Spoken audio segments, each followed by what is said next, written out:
समाजाने संघटित होऊन समाजाची एकात्मता आणि सांस्कृतिक वारसा जपण्यासाठी समाजाच्या विकासाच्या दृष्टीने पुढचे पाऊल टाकण्यासाठी हिंदू प्रबोधनाच्या दिशेने नवी ऊर्जा चेतना देण्यासाठी सर्व हिंदू समाजातर्फे संस्कृती धर्म आणि सामाजिक एकतेचे प्रतीक असलेल्या हिंदू संमेलनाचे आयोजन करण्यात आले।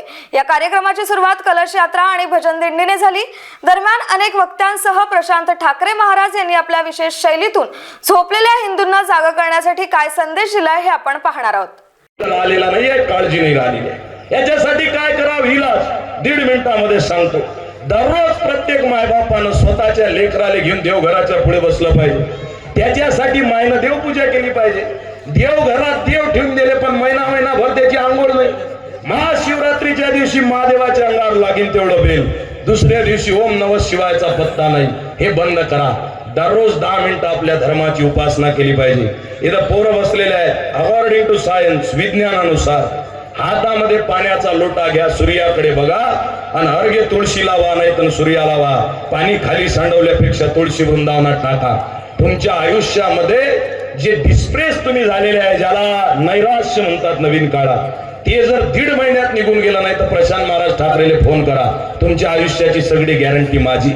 जगाच्या पाठीवरचा सर्वात तर्कशुद्ध जर धर्म कोणता असेल, सर्वात शक्तिशाली विचाराच्या दृष्टीनं धर्म असेल, त्या धर्माचं नाव हिंदू धर्म आहे।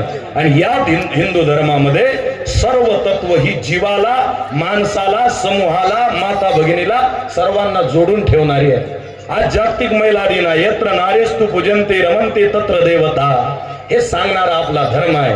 आणि ज्या धर्माची आज बोलबाला चालू आहे, आपण सगळेजण वाह वाह करतो, तिथं पत्नीला, बायकोला, एका स्त्रीला लेकरं देण्याची मशीन म्हणून पाहिल्या जाते। एवढा आपला त्यांचा फरक आहे। याच्यामध्ये बदल होण्याकरता पुढे एक माझा मुद्दा लक्षपूर्वक ऐका।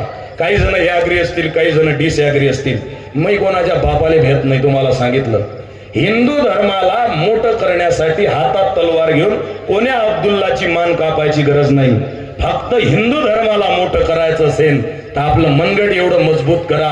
एक अब्दुल्ला नाही, 15 अब्दुल्ले उभे राहिले तरी त्याची जीभ थरथर कापली पाहिजे। एवढंच काम करायचं। त्याच्यासाठी मनगटातली शक्ती वाढवावी लागेल। ते शक्ती काय न वाढी, मग ते लेझिम मंडळाचे अध्यक्ष आलते का नाही चालू भाषणात, हे शक्तीहीनतेचं लक्षण। यांच्या भाषणात एक आले होते, माझे भाषण हातात लेझिम नसते द्यायचा, पण खेळतात लेझिम असते। आपल्या पोराच्या जीवनात जे व्यसन आले ते दूर करावे लागते। माता भगिनी, तुम्ही पोरीचं लग्न जुळलं की वट्यावर बसून सांगता, आमच्या रे किले एवढे चांगले पाहुणे भेटले, जेवतच नाहीत ना मा, एवढाले 2 फुलके, मरते तो 6 महिने। जवान जर जवळ असेल तर त्यानं 4 पोळ्या खाल्ल्या पाहिजे, एवढा मोठा भात जेवला पाहिजे।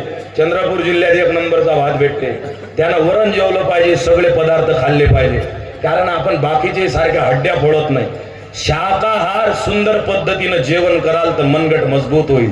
नवनवीन घडामोडी पाहण्यासाठी स्टार महाराष्ट्र न्यूजला सबस्क्राईब करा आणि ताज्या बातम्यांचे अपडेट मिळवण्यासाठी बेल आयकॉनला प्रेस करा आणि परिपूर्ण बातमी बरोबर रहा, इतरांपेक्षा एक पाऊल पुढे।